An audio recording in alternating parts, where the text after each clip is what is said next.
स्वागत है दोस्तों। यूपी टीजीटी पीजीटी परीक्षा को ध्यान में रखते हुए और साथ ही तमाम जो प्रतियोगी परीक्षाएं होने वाली हैं उन सभी को ध्यान में रखते हुए महत्वपूर्ण प्रश्नों को आपको यहाँ पे पढ़ना चाहिए और इनका रिवीजन करना चाहिए। तो देखते हैं इस क्रम में हमारा पहला प्रश्न है, गणपत चंद्रगुप्त ने आदिकाल की समय सीमा क्या मानी है। ऑप्शन में आप देख रहे हैं 1184 से 1350, 993 से 1318, 750 से 1375 और 700 से 1444। तो आदिकाल की समय सीमा गणपत चंद्रगुप्त ने क्या माना है? इसका सही उत्तर है 1184 से 1350। इसके साथ ही ध्यान रखिएगा 993 से 1318 तक आचार्य रामचंद्र शुक्ल मानते हैं। 750 से 1375 तक ये राम कुमार वर्मा जी मानते हैं और 700 से 1444 तक ये मानते हैं मिश्र बंधु। ठीक है, इसे ध्यान रखेंगे। अगला प्रश्न देखते हैं, डॉक्टर नगेंद्र ने हिंदी साहित्य के इतिहास में नवलेखन का आरंभ कब से माना है? ऑप्शन 1936, 1943, 1953, 1903। तो इसका सही उत्तर क्या है? इसका सही उत्तर है 1953। नवलेखन की शुरुआत 1953 से मानी नगेंद्र जी ने। अपने जो उन्होंने संपादित किया हुआ है हिंदी साहित्य का इतिहास, उस पुस्तक में 1953 से नवलेखन का काल आरंभ माना है। यानी प्रगति और प्रयोगवाद के बाद नवलेखन ही नगेंद्र जी मानते हैं। ठीक है, इसे ध्यान रखेंगे। अगला प्रश्न है, हिंदी साहित्य का दूसरा इतिहास, इसका प्रकाशन वर्ष क्या है? ऑप्शन 1976, 1965, 1990, 1996। तो इसका सही उत्तर क्या है? इसका सही उत्तर है 1996। हिंदी साहित्य का दूसरा इतिहास, ये बच्चन सिंह जी की पुस्तक है। 1996 ईस्वी इसका प्रकाशन वर्ष है, इसे ध्यान रखेंगे।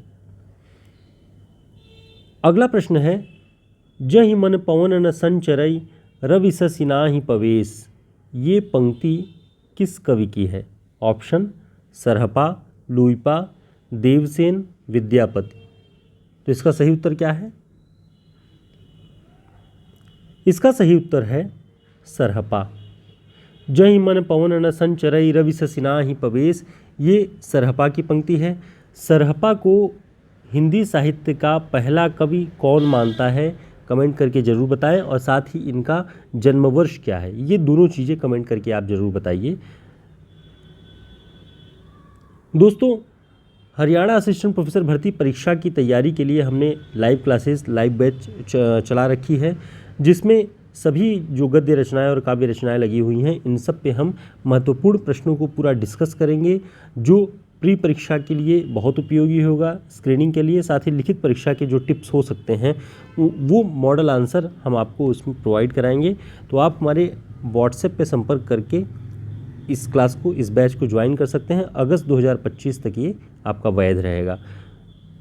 अगला प्रश्न देखते हैं, आदिकाल के अंतर्गत फागु काव्य परंपरा का आरंभ किससे माना जाता है?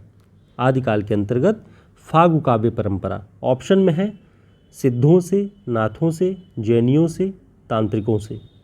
तो इसका सही उत्तर क्या है? इसका सही उत्तर है जैनियों से। आदिकाल के अंतर्गत रासो काव्य, रास काव्य और फागु काव्य, इन दोनों का जो आरंभ है वो जैनियों से माना जाता है। तो इसे ध्यान रखेंगे। अगला प्रश्न है, श्री नेमिनाथ फागु के रचयिता कौन है? श्री नेमिनाथ फागु, ऑप्शन सोमप्रभु सूरी, राजशेखर सूरी, दिल्हड़, जिनदत्त सूरी। तो इसका सही उत्तर क्या है? इसका सही उत्तर है राजशेखर सूरी। श्री नेमिनाथ फागु, ये राजशेखर सूरी जी की रचना है, इसे ध्यान रखिएगा। इसके अलावा ऑप्शन में जिन लोगों के नाम दिए हुए हैं उनकी रचनाओं को भी आपको यहाँ ध्यान रखना चाहिए। जैसे दिल्हड़ की रचना है गय सुकुमार रास, इसे ध्यान रखेंगे। सोमप्रभु सूरी की रचना कुमार पाल प्रतिबोध, बहुत प्रसिद्ध रचना है, ध्यान रखेंगे। जिनदत्त सूरी की रचना है चाचरी और काल स्वरूप कुलक। तो साथ में जो ऑप्शन में और नाम दिए हैं इनके भी हम लोगों ने देख लिया। आप एक प्रश्न के बहाने 2-3 प्रश्न तैयार कर लेंगे कि दिल्हड़ की रचना गैसु कुमार रास, सोमप्रभु की कुमारपाल प्रतिपोध, तो इस तरह से इसे ध्यान रख लेंगे।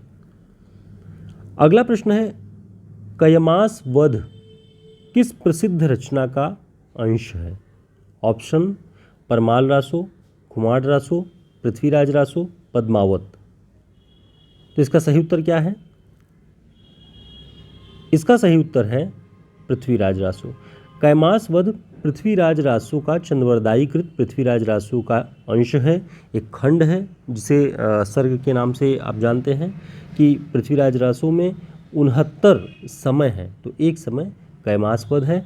और हरियाणा असिस्टेंट प्रोफेसर भर्ती परीक्षा में रेवा तट नाम से एक खंड लगा हुआ है, वो हिस्सा इसका पढ़ने के लिए सिलेबस में लगाया गया है।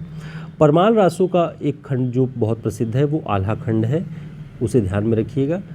तो छोटी छोटी बातें भी बहुत ज़रूरी होती हैं इन सभी के साथ। अगला प्रश्न है, नेमिनाथ चौपई। नेमिनाथ चौपई के रचनाकार कौन हैं? ऑप्शन विनयचंद सूरी, सोमप्रभु सूरी, राजशेखर सूरी, जिनदत्त सूरी। तो इसका सही उत्तर क्या है? इसका सही उत्तर है विनयचंद सूरी। नेमिनाथ चौपई के रचनाकार विनयचंद सूरी हैं, ध्यान रखिएगा। इसमें चौपाई छंद में 12 मासा का वर्णन है, ठीक है।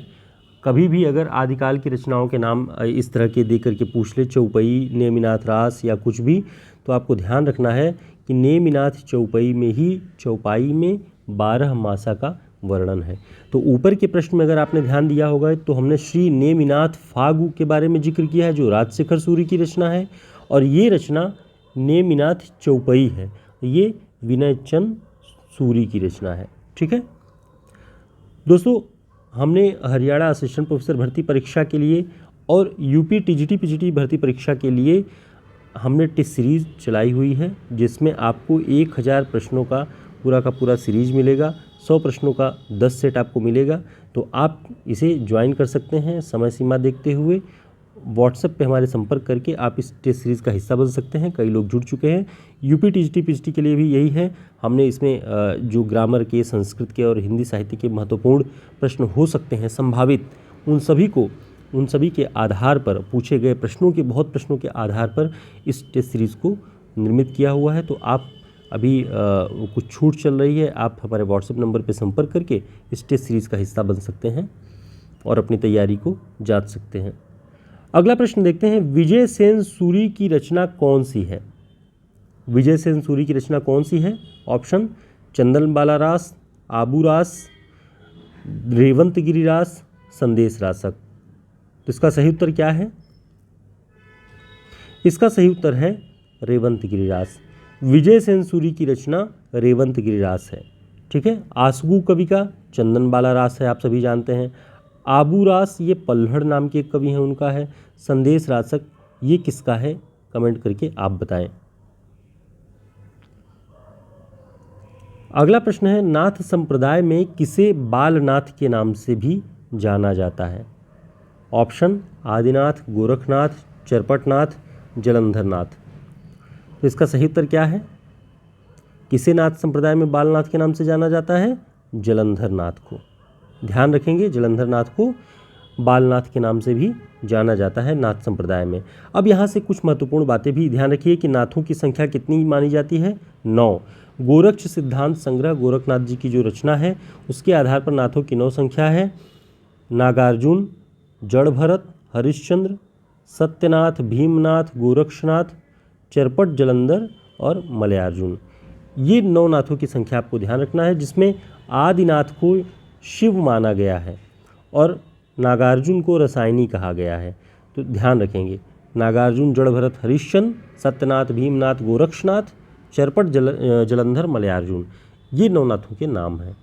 उम्मीद है दोस्तों आदिकाल से संबंधित इन सभी प्रश्नों से आपकी जानकारी और पुख्ता हुई होगी, या आपने जो अब तक तैयारी की हुई होगी उसे जांचने का एक अवसर मिला होगा कि आपने इन रचनाओं के बारे में पढ़ा है तो कौन सी रचनाएं आपको याद हैं, किनके बारे में आप कंफर्म हैं, कौन से भ्रम की स्थिति में है, तो उन सभी को आप एक जगह नोट कर लें और जब आप अपने हाथ से नोट कर लेते हैं किसी महत्वपूर्ण पॉइंट को जो आप बार बार भूल रहे हैं, तो वो याद हो जाता है। तो एक बार ज़रूर लिखने का प्रयास कर लें। फिर मिलेंगे एक नई क्लास में, तब तक के लिए नमस्कार, शुभकामनाएं।